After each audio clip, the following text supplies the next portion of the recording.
Western Nigeria was burning, streets filled with cows, protests and political unrest.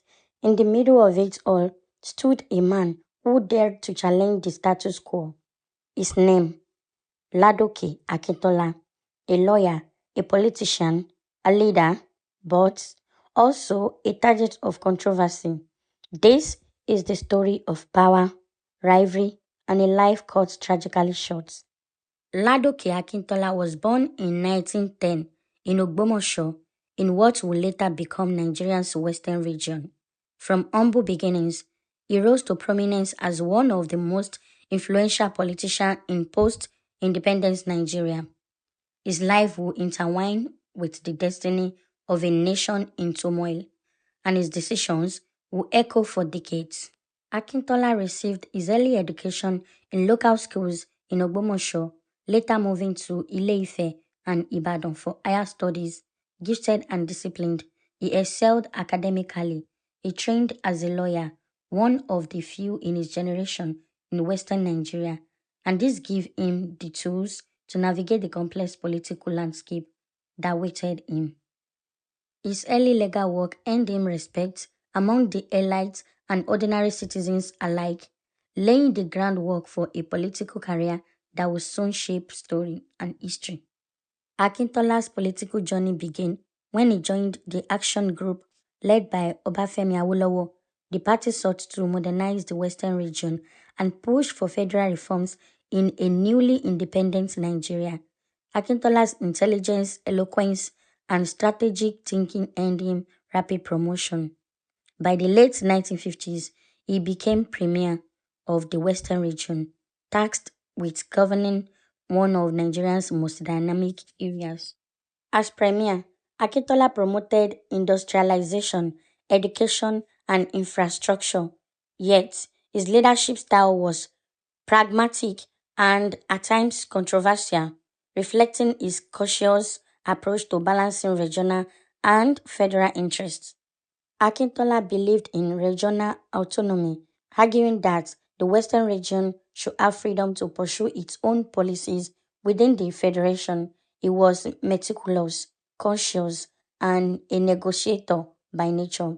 However, his disagreements with Awolowo over governance, federalism, and party strategy began to strain their relationship.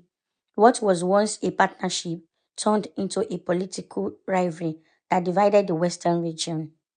The split in the action group in the early 1960s led to political unrest. Awolowo loyalists opposed Akintola, accusing him of betraying party ideals. Riots erupted in Ibadan, Lagos, and other cities, leaving a trail of destruction and fear.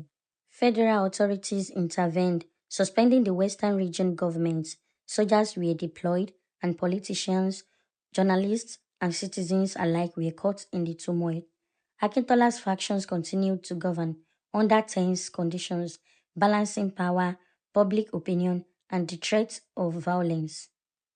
The crisis was not abstract. It touched ordinary lives. Families were displaced, businesses were looted, and political supporters were attacked in the streets. The city of Ibadan became a battlefield of ideologies. Newspapers, pamphlets, and radio broadcasts amplified the conflict, spreading tension and fear throughout the region. Akintola was both a symbol of leadership and a lightning rod for anger. His supporters saw him as a defender of Western autonomy. His opponents saw him as a traitor to Awolowo's vision. January 1966 brought further chaos to Nigeria. A military coup overthrew the federal government, creating a climate of uncertainty and fear.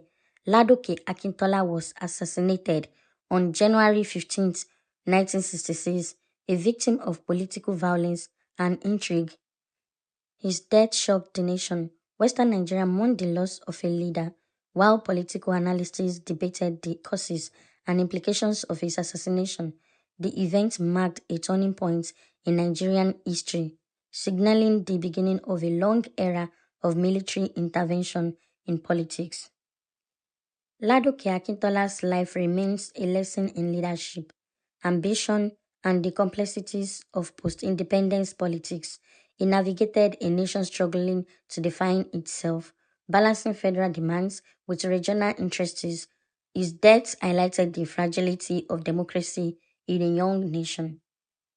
Today, he is remembered in Ogbomosho, in schools, and in historical texts as a man of intellect, determination, and tragic destiny. His life reminds Nigerians that leadership comes with responsibility and that political rivalry can have consequences far beyond the individual involved. Politics is never just about policies or elections. It is about people, power, and the consequences of ambition. Ladoke Akintola lived, led, and died under the weight of history. His story is a reminder of the fragility of power and the enduring importance of leadership with wisdom, courage, and integrity. If stories like this matter to you, support this channel by liking this video, subscribing to BiBi Olami, and sharing this documentary with others. Your support helps preserve our history, our leaders, and the lessons of the past. Leave your thoughts in the comments and stay with us for more powerful African stories and many more.